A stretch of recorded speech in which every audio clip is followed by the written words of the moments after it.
Welcome to the Context Machine, episode number 678. We started this in 1923.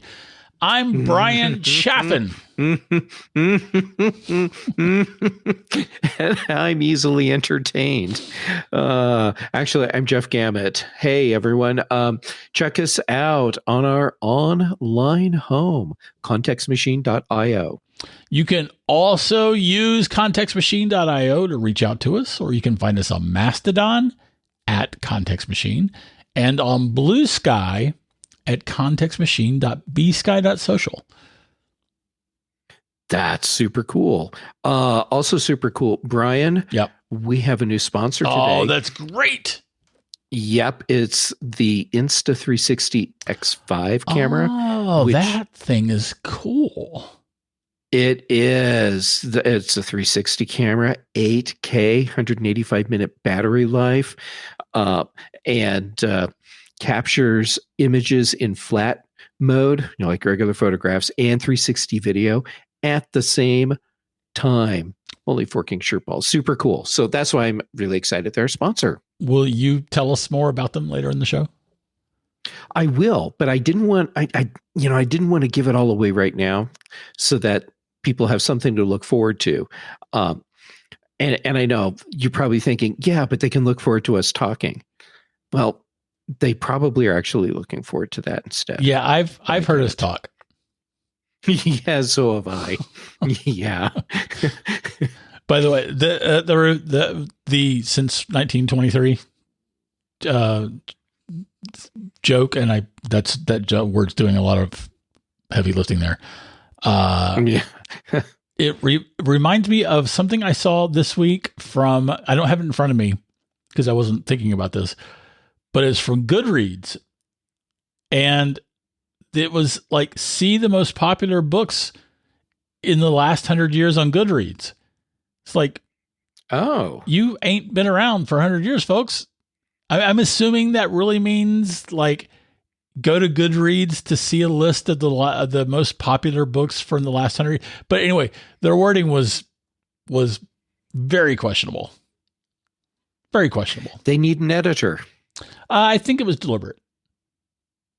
But anyway, it turns out that Goodreads has not been around for 50 years, for 100 years. Not 50 years, maybe 20 years. Anyway. Maybe. Anyway. Sorry. Let's talk about myth. No, that's okay. Yeah. Actually, let's. So Myth and Myth 2, and I'm going to immediately start out this conversation by saying that I am not talking about the game Myst. I'm talking about Myth. Myth from Bungie versus Myst from Cyan. Yes, everyone who has not played Myth always jumps to the idea that I'm talking about Myst, but I'm not. I'm talking about Myth and Myth 2, and to a lesser extent, Marathon from Bungie Games, which was anyway. Myth. The thing is that Myth has been revamped for today. Not tomorrow, just today. So don't procrastinate, kids, or you'll miss out. Yeah, so it's been remastered, and it's compatible with Apple Silicon, Intel, and PowerPC, because when this game came out, it was PowerPC only, I think, right? It was a long time ago, so yeah, I believe you're right, PowerPC. For those of you keeping track,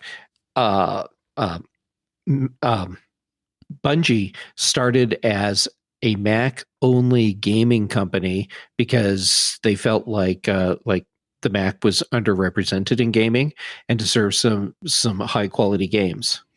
Yes, and they made high-quality games, and then Microsoft bought them. Yes, we're going to bitch about that more in a second, but first we're just going to tell you about this Myth and Myth 2 news. So this remastered, it's called Myth Twiceborn Edition. It's essentially been done by the modding community, which has kept Myth alive for the 20 years. Actually, goodness gracious, I was playing that in the 90s. the mid 90s. So my shock and questioning here is actually legit. Yep. Not me just trying to emphasize a point you're making. So this isn't Bungie actually doing it. This is the user community. Yes. Okay, that's pretty cool. Yeah, and I mean, I don't think. I mean, if Bungie was going to redo Myth, I think they would just do something entirely new. I don't think Bungie would put their effort into keeping this 30-year-old game alive, because it's got to be close to 30 years old. Which is, anyway, it's crazy. Wow.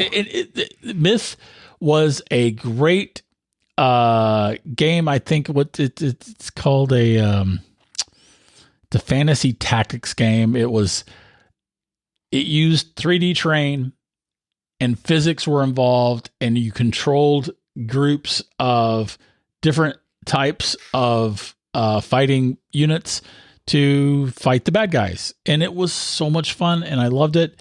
And it was, I think the first one came out on Mac only, the Myth 2, and then it eventually came out for Windows, I think. And Myth 2 had an online component in the late 90s where you could play people cross-platform.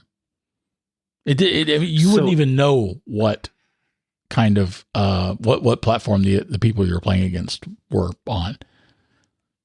Right. But like late 90s? Yeah. Not a lot of people had broadband. No, yeah, that's for sure. Can you imagine playing this on a dial-up modem? Kids, go ask your parents about that. And matter of fact, walk in the room and go, Diener, and they'll get it. Yep, they will. Another fun Myth fact is that I was stunned to find out, because I was heavily into this, and I played it quite a bit, and I played it quite a bit online with Myth 2, and I was stunned to eventually realize that Windows players did not use the grouping feature. So like you could select 2 or more of specific units and then make a group out of them, so that every time you called that group, you were able to do it with just, a keystroke, rather than going back and finding them again and clicking on each of them or dragging to select them. And it just made it so much easier. And the reason why it worked on the Mac, and the reason why you could tell that these were Mac people that had made the game and the feature, was it used command 1 through 0, command 1, command 2, command 3. And those would be your groups of warriors that you would then call. And Windows, it was control 1, 2, 3, 4, etc. Which is control is a very awkward key to be using in conjunction with other keys, right? And I found out that Windows users weren't using those groups, and I feel like that actually put them at a significant disadvantage to Mac users, but that's just me. Anyway, that's a fun little fact for me. I don't know about you for you guys, but for me, it's a fun little fact. No, I find it interesting. Especially since even with all the differences in Mac OS and Windows today, there are so many things that are very similar across the platforms. And but there was a time when that was not the case, and you would have situations like this where a very useful feature didn't get used on one platform because it was awkward with the keyboard commands. They were primarily for the other platform. Yeah, and I mean, there's also the fact that Apple was once zealous about enforcing what command keys did what for their third-party developers. So, command the things that we take for granted: command Q for quitting, command W for closing, command Z for undoing, command X for cutting, command C for copying, command V for... Wait, slow down. I have to take notes. No, you don't. Command Z, we can undo? Yes. You. Huh. Command A, command S. Huh. These were all the same across apps. And so we became very comfortable with them. Whereas on Windows, the control this or that was not tightly controlled by Microsoft. So, I feel like more Windows people would go up to the menu and select their actions from the menu than would use keyboard shortcuts. Wow. Yeah. So whatever. No, I never. Mm-hmm. The remaster is compatible with Apple Silicon, Intel, and PowerPC, and they also have redone all of the graphics. And so that we will have a link in Apple in the show notes to Apple Insider, which did a very nice story about this. They used a combination of, I'm trying to find it, pixel level Mountain editing. Dew. I'm assuming they used a combination of Mountain Dew and pizza to make this happen. The assets were remade by hand using old 3D software and pixel level editing. And it's been going on for years. Wow. Yeah, for years. But anyway, they do have it ready. You will have to have a version of Myth 2 to run this new version, which again is called Twiceborn Edition, which is a great name. But it's not hard to find a copy of Myth 2. I quickly found some versions of Myth 2 running out there. Cool. I like that Bungie is really cool with the gaming community and the stuff they're doing with these really old games like this. They haven't, but I don't think so. Take-Two actually owns a part of this particular project. This particular IP, the Myth IP. I don't think they have officially blessed this. So, Bungie being okay with it and Take-Two not being okay with it, I can see that. Yeah, that's fair. Yeah. Keep in mind, Bungie's the company that took Marathon, which was like the real breakthrough first-person shooter game on the Mac. And it actually had a big impact on first-person shooters across the board. They open sourced all 3 of the Marathon games. Yeah. And now there's people out there that are maintaining the games. You can get mods, so you have higher quality graphics, and you can do all kinds of cool stuff. I even installed them. I had them on my old Intel MacBook Pro. I've got them on my M2, and it's kind of crazy to play Marathon on an M2 MacBook Pro with a 34-inch widescreen. That's fun. It is. I loved Marathon and will forever hate Microsoft for buying Bungie. Same. And I remember the Apple keynote at Macworld Expo where Bungie was on stage and they showed off the amazing new game that they were about to release Mac only.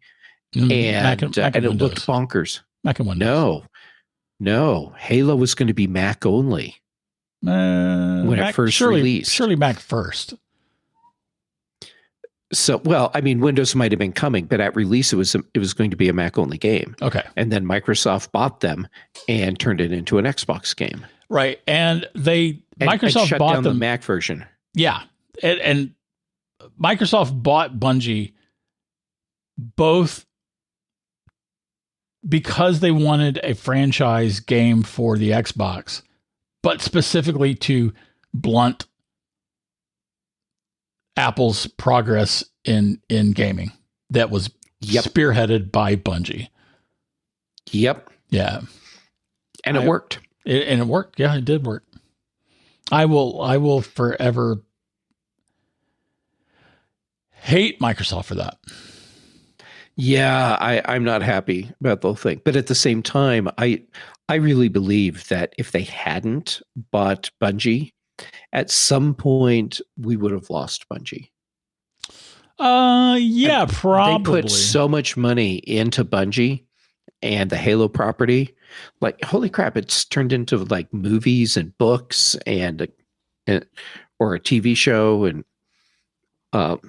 Halo is a huge property. Yeah. That's true. And it was mainly a huge property on the Xbox. But intentionally, it would have been nice if the Mac had been a part of it. I agree. But that would have bit into Xbox sales.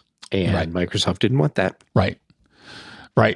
And it would have bit into Windows sales too. That was the thing. They wanted to blunt Apple's progress in gaming being led. I mean, and I say Apple's progress. It's not like Apple was doing anything to help. Yeah, that's true. So in the meanwhile, by the way, Bungie, who's now owned by Sony, it seems like Microsoft sold. Listen, if you know all this stuff, I'm sorry, I've kind of lost track of. That's all right. When you say this stuff, I'm going to act like it's news to me, so it sounds even more interesting. I was talking to our listeners when I said, if you know all this stuff. Oh, okay. All right. So if you know all this stuff, I'm sorry for mentioning it. Like it's some kind of unknown, but Microsoft sold Bungie to someone. Was it Activision maybe? Anyway, and then Sony ended up buying it for $3.6 billion. And there's been some management issues since then. But regardless, they're working on a Marathon reboot. Yeah. So I'm looking forward to that. Even if it's just to see what they're doing with it, it's just cool to me that this game that I played on, gosh, what did I play on first? A Mac Quadra 610 DOS compatible. That's what I played Marathon on first. Yeah. I played it first on a Power Computing Power 100. That was probably a better gaming experience than what I had. Yeah, and yet was. I played the crap out of that game. Fair enough. I did too. But the new game is it feels like it's not a reboot of Marathon. It is a revisiting of the Marathon source material for a new game entirely. And I feel like, if anything, it feels like it's more of a Fortnite thing, although I could be wrong about that. What did they call it? A scavenger? I don't even remember. Yeah, it's like a scavenger thing. Maybe one of us should have done some research. Yeah, but I've met us. Like that's going to happen. So we'll have a link or two to a couple of articles about Marathon. It's exciting. There is a cinematic trailer out there that is gorgeous. That's not a gameplay trailer. It's a cinematic trailer. It's 8 minutes and it's just amazing looking. The gameplay trailers also look interesting. So yeah, that's fun. They do. Yeah. Hey Brian, you know what else is fun? What? The Insta360 X5. I've heard this. Yeah. So, okay, here's the deal. For those of you that don't know, because this is kind of a new thing, well, really new thing, super new thing. The X5 is the new flagship 360-degree camera from Insta360, 8K video, enhanced low light performance, so you can get the any angle shooting you want any time of day. It has better audio than the previous cameras. The battery life comes in at like 180 minutes. You have, well, let's see, like you have an invisible selfie stick option for this, which to me is super cool. The invisible selfie stick thing lets you mount the camera on the selfie stick, and then when you're taking your images, it's like having a drone, because the stick doesn't show up in the images anywhere, and you got the 360 imaging, and it's just super, super cool. You can replace the lenses on this, and to me that's like super important, because you've got this camera that's already really durable because it's designed so you can use it in basically any environment. But now you don't have to worry about your camera being trashed if you end up with a screwed up lens. You can pop a new lens in, and user replaceable too. So that's super cool. And also IP68 waterproof. That means that you can go 49 feet underwater with this thing without having a dive housing on it. So that means, like, okay, Brian, for someone like me, I can take this camera and I can like hook it to my car. And I think everyone knows I live in Colorado. And let's say I decide I want to drive Thompson Canyon. And for those of you that know, having a 360 video of Thompson Canyon with this camera would just be bonkers. And I wouldn't have to worry about the weather outside. The camera's going to hold up just fine. It's not going to get waterlogged or anything. And the battery will last through the whole trip. Super cool. So I don't know if you can tell, I'm actually kind of excited about this camera. Yes, I can tell. And I'm excited for you.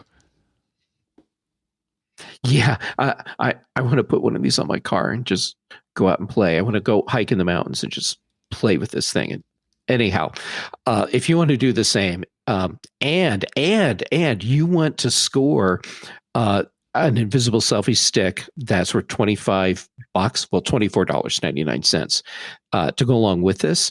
By the way, it's 45-inch selfie stick, so you can get some good distance on this thing. To get that with your Insta360 X5 purchase, head over to store.insta360.com and use the promo code TCM, like the context machine. Oh, and yeah.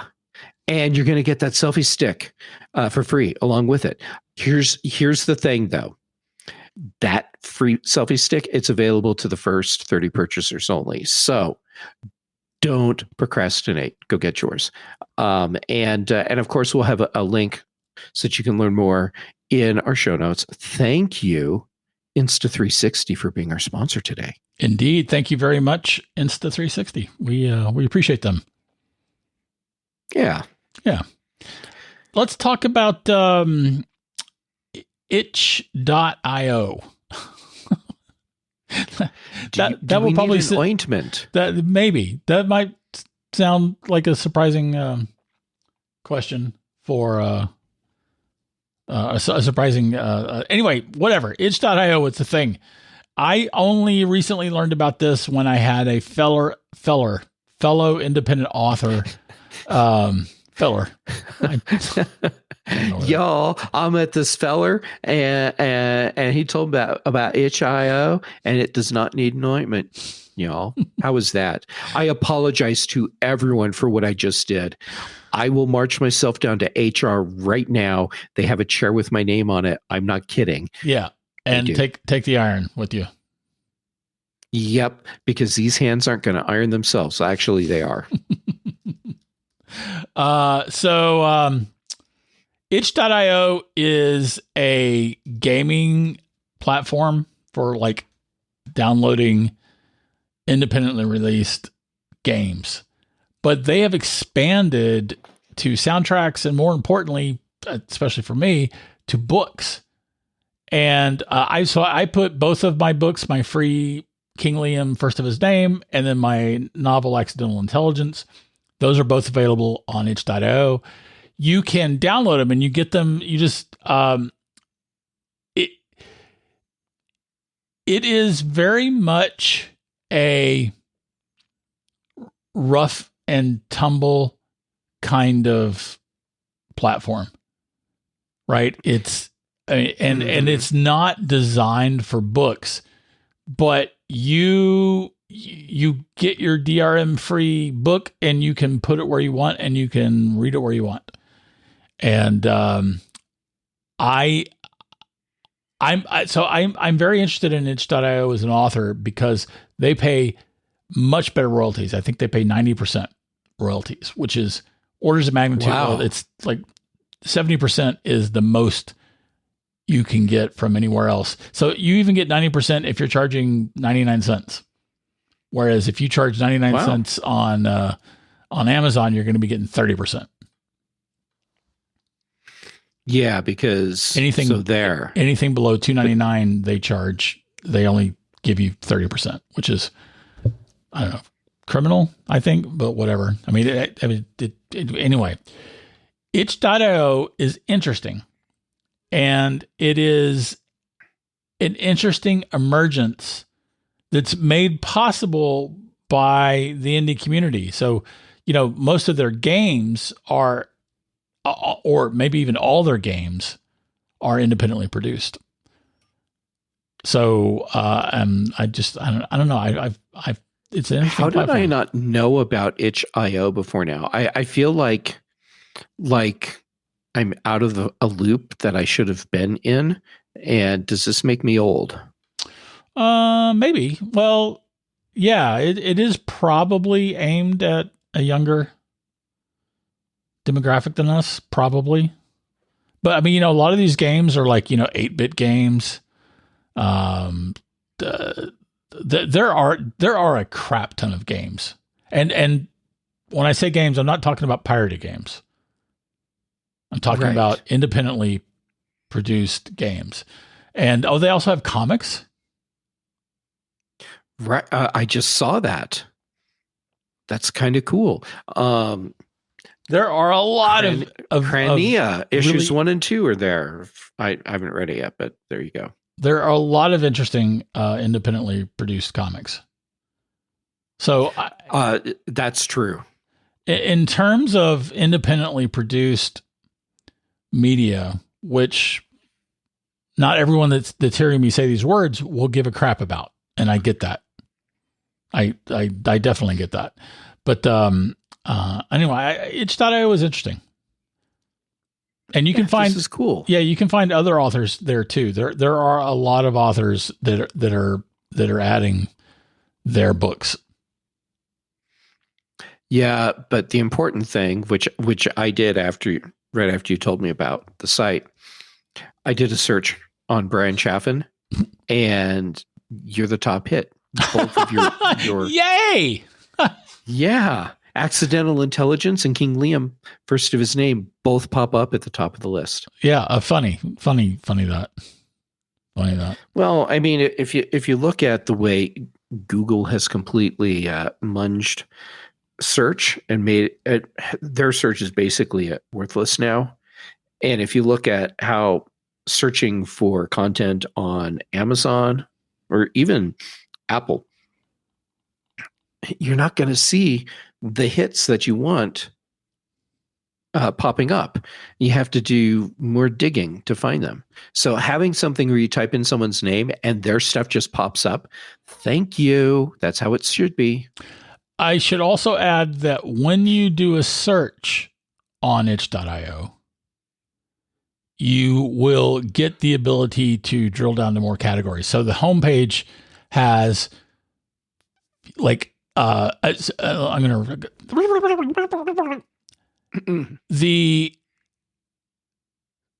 if you want to go look at books, you'll need to click, do a search first. Same thing with comics. You don't have readily accessible, oh, I see what you're saying. Do your search, and then you get the option to filter for just the thing you want after that. Right. They so they do have games, tools, physical games, books, game assets, albums and soundtracks, comics in the randomizer. So they do have those categories that are available on the homepage.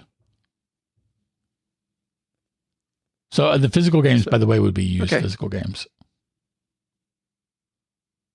Oh, sure. That makes sense. Yeah. So anyway, it's an interesting platform. Folks might want to check it out. Yeah, that's cool. Well, I'm glad I know about it, although I should have known about it earlier, I think. Yeah, give me a follow on that platform, by the way. Oh, I can do. Oh, I have to log in. Okay. So once I register and log in, then I can follow you. Yep. You can even rate my book. Cool. You can rate both of them. I can. I have read both, so I'm fully qualified to rate them. Yep, you are. Thanks. I appreciate you. Oh, hugs to you. Yeah. So let's do this. And let's say that's this week's Context Machine. If you have anything to comment on, add, or question, write us at contextmachinepodcast@gmail.com. Our bandwidth is provided by Cashfly. The bass is by Dr. Boom, recorded just for this show. And that's all for this week, Jeff. It is, but I want to remind everyone that I'm really excited about the Insta360 X5. So everyone, head over to store.insta360.com and use the promo code TCM so that you can score yourself the invisible selfie stick to go along with your Insta360 X5 purchase. So thank you to Insta360 for being our sponsor. And thank you to our listeners for listening. We appreciate you all.